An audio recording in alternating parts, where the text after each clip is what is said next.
this is BBC News. I'm Lukwesa Burak. In a moment, we're going to be taking a look at tomorrow morning's papers. First, a reminder of our headlines. After more than 2 weeks of thrilling sporting action, the Tokyo Olympic Games end with a spectacular but empty closing ceremony.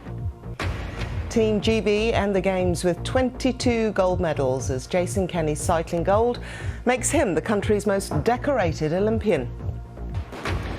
Another provincial capital in Afghanistan falls to the Taliban as they continue to make ferocious assaults against key northern cities. Thousands flee their homes in Greece as forest fires continue to burn out of control. The country faces its most intense heat wave in more than 30 years.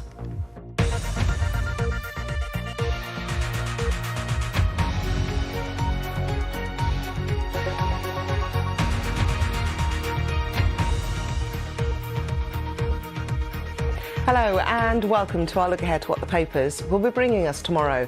I'm joined this evening by the parliamentary journalist Tony Grew and the journalist and broadcaster Caroline Frost. Lovely to see you both back.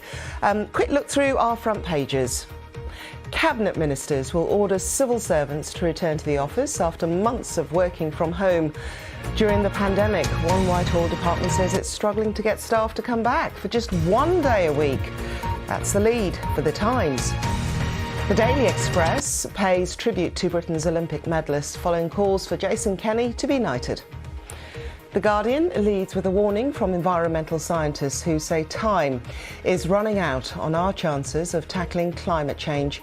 They say the risks to the global climate system are imminent and dire. Britain's greatest ever Olympian, Jason Kenny, makes the front page of the Metro. As the Olympics drew to a close, he won his 7th Olympic gold medal earlier today. The Eye says private health firms will profit from the NHS waiting list backlog, whilst more than 2.5 million patients could face delays for heart care. And finally, the front page of The Sun tips its hat to what it calls Gleam GB's Olympic heroes after Great Britain matches its medal haul from the London Games back in 2012. So let's begin our chat. And Tony, you're going to kick us off with the front page of The Express, and it's a call to honour the heroes who lifted the nation. Yeah, and, congratulations to all our Olympians. They've done a great job. It's been an extremely tough road to Tokyo. The pandemic obviously had a huge effect on people's training schedules as well as their psychological well-being. So it's a brilliant result. I also just wanted to say congratulations to Tokyo. They've done an incredible job putting on this event. The closing and opening ceremonies were both a triumph. There's been no problems with any of the organisation. It's just such a huge achievement for Tokyo. So I think it's important to thank them as well. Indeed. And it was touch and go for Tokyo in the Olympics, wasn't it, Caroline? Yeah. Oh, yes, all sorts of debates about whether they should go ahead, in what form they should go ahead. I think in the end, they settled on a pretty satisfactory compromise. We heard of a few cases early on, but fortunately, ceremonies went ahead, medals got awarded, particularly ours. And I think everybody's agreed that at a time of great chaos and just confusion and depression across the world, this was something that, well, hopefully lots of countries got behind in the same way that we did. Certainly something to celebrate and something to, anything a bit like the football a few weeks ago, a collective viewing experience, a collective experience of highs and lows is just, I think, it's a bit of a cliche, but it's what we all need at the moment. Indeed. And I saw that you tweeted, Caroline, that you did go back and watch the race, because the front page has The Sun, has the what's been described as the golden couple, Jason and Laura Kenny. But it's that race, that final push by Jason. Oh, my goodness. I mean, it is the stuff of fairy tales. So in an interview afterwards, he said he was just running ragged and he had nothing more to give. Well, it certainly didn't look like it. He was playing a very good poker game, if that's the truth, because he clearly said he was racing every race as though it was his last, but this really was. And I think that cliche of leaving it all on the track, my goodness, right from the start, it was a bit of a Mo Farah exercise in just leading from the front and just never, ever stopping or looking back. So what a way to go out. Very, very impressive. Yeah, Tony, he was, Sir Chris Hoy was interviewed. We spoke to him at the BBC because obviously he's been a pundit with us. And he was describing what his body would have been going through.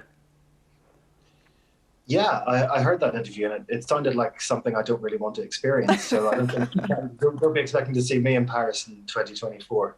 But yeah, I mean, Caroline touched on this earlier, but you know, those moments of glory that we see are preceded by years of hard slog, disappointments, injuries, and all sorts of other issues. So you know, we see them at their best, but sport is difficult and takes a lot of effort. And congratulations to all our winners. Before we leave this, Tony, what did you make of the variety of sports, the new events that were on show this year?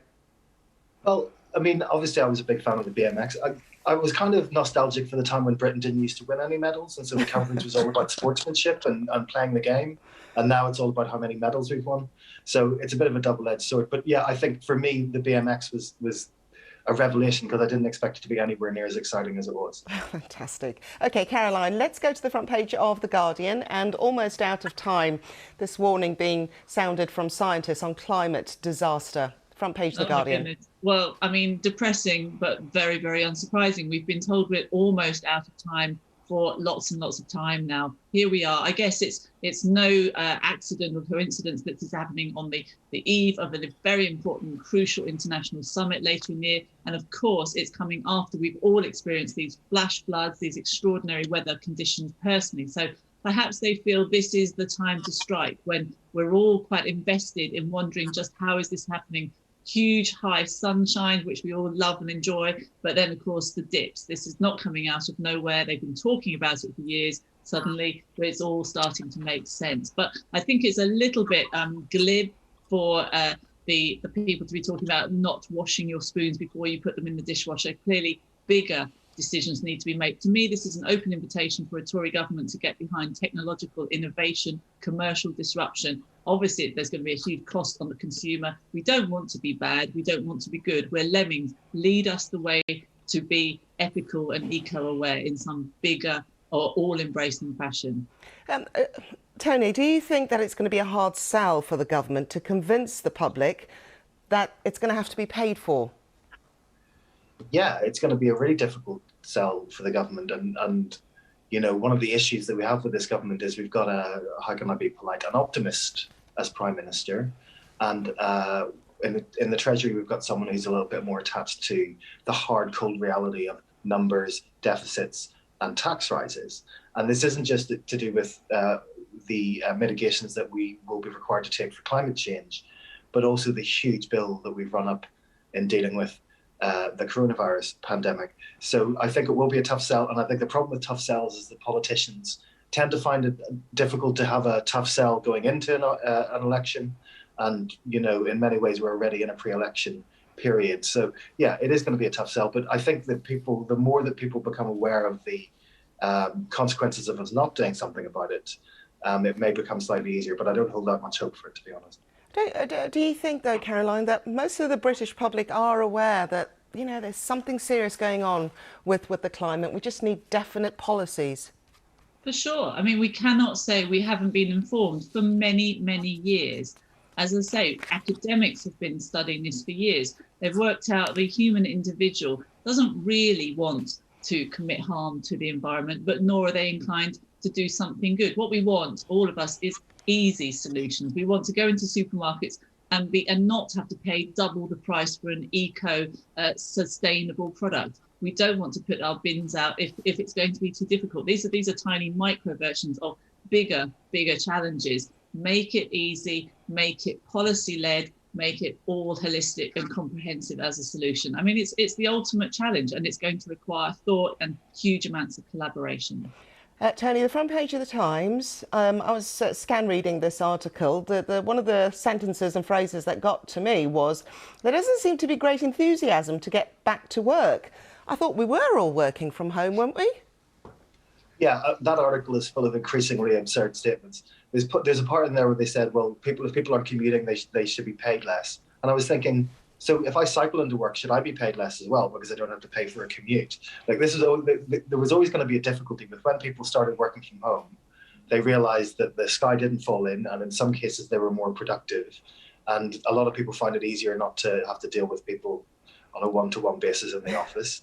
And so it was obviously going to be more difficult to get people to get back into work than it is to get people to stay at home. This has loads of knock-on effects. You know, I might have sounded slightly flippant there, but there are thousands of businesses that depend on people going in and out of London and other metropolitan centres. So we're either going to have to force people to work in the office 5 days a week, which they'll hate, or we're going to have to think about a different way of structuring our economy.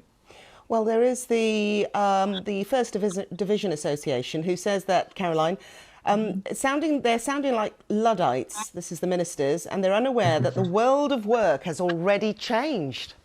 I mean, this idea that morale is low, yes, of course, that's probably true. But I don't like this dangled threat that people who will not be going into work, into the office work, will be less in line for promotion, because it's hard to see how to measure their achievements and their tasks. I mean, this strikes me, this is age-old presenteeism, the idea that you go into work, hang your jacket over the back of your chair, and that this will somehow ensure that you're seen in better way by your managers. I mean, I would think we're all especially over this last 18 months, moving to an idea that we are tasked to feel ourselves. Of course, Tony makes a great point. Lots of people will require people to be at work for all sorts of reasons, not least that youngsters, particularly in house shares, are not enjoying this period of their working lives. I think it should definitely be on a case-by-case, discretionary and business-by-business basis. And the idea that Whitehall are kind of coming up with this one-size-fits-all solution, everyone just go back now. I think there are clearly some underlying agendas that are behind this, and I think they need to have a big old rethink. And I would use the word Luddite. Being seen to work versus productivity, I suppose. OK, let's go to the front page of the Daily Telegraph, Tony. And too many teenagers are going to university. Now, you brought up the subject of apprenticeships. And the thing is, I suppose, we have to change the way apprenticeships are viewed. Yeah, absolutely. But I think that's going to happen pretty rapidly. And I think that, young people are pretty savvy, and they're going to look at their options, and they're going to think, should I take on £27,000 debt? Probably more, because they'll need some sort of maintenance support as well. Or should I take up an apprenticeship? What concerns me is that university will then just become for people who need qualifications such as doctors, lawyers. In fact, not even lawyers. I mean, you could teach law remotely. So my concern is that universities will just become for really, really elite subjects, and that we'll actually have a retrenchment where university is seen as something that the privileged indulge in. And that takes us way back to what this country was like 50 or 60 years ago. So I think there has to be a balance. This is BBC News. These are the latest headlines in the UK and around the world. £9,000 off people for Mickey Mouse courses. That's the reality. If we want to improve the university sector, some universities need to close because they're not up to scratch. Yeah, I think the cost coming out of a degree is actually, we're talking tens of thousands, Caroline. Well, the debt is crippling and certainly widens that already very wide gap between privileged people who go to university and the people who are struggling to get there. I think one of the challenges is this idea that if you don't go to university, you're somehow a lesser employee. And all I can say is that by the time you're in your 30s and 40s, but just anecdotally, all the people I know, that has very much leveled out. And some of the smartest people I know never did even did A-levels, let alone decided to go to university. And I think it's all about perception. And for some people, this degree apprenticeship will be a wonderful way forward, and for other people, university is the right thing. I think balance is key, but certainly this idea that university is the only answer. I think these people are absolutely right that too many people are turning up, and the exploitation by some courses, especially with international students, come over here and pay your tens of thousands of pounds just to get your visa and to say you have an English certificate in something is really out of date. It'd be interesting to find out for employers rather, who would they rather have? Somebody who's never worked or somebody who knows how to work from the off? Let's go to the front page of the FT, and Lionel Messi is in tears. Very wealthy, but he's not a happy bunny. Tony, can you take that, please? Well, no, I've got no idea who Lionel Messi is, and I barely know the Barcelona's football team, so I've no idea what's on the front of the FT, quite frankly. Caroline, you've had a look at the figures, Caroline. And it's because there's an enormous amount of money involved, and it is the defining part of this story. I mean, obviously, all of the sport, the back pages will be going on, the tears, the handkerchief, the end of an era. But frankly, this is all about money. This is about a stricken football club who tried and failed to get away into the European Super League. Now they've run out of cash. They can't afford to pay his mind-boggling €70 million bigger salary. Yeah. And I think, frankly, the tears are crocodile tears. I mean, let him cry all the way into his oversized swimming pool, frankly. It'll be interesting to see what it does to other football club finances and negotiations. Caroline and Tony, it's been a pleasure as ever. Thank you both very much indeed. Have a lovely week ahead. Thank you. And thank you for joining us for the papers. I won't be back. There'll be another presenter with you shortly, but from all of us, good night.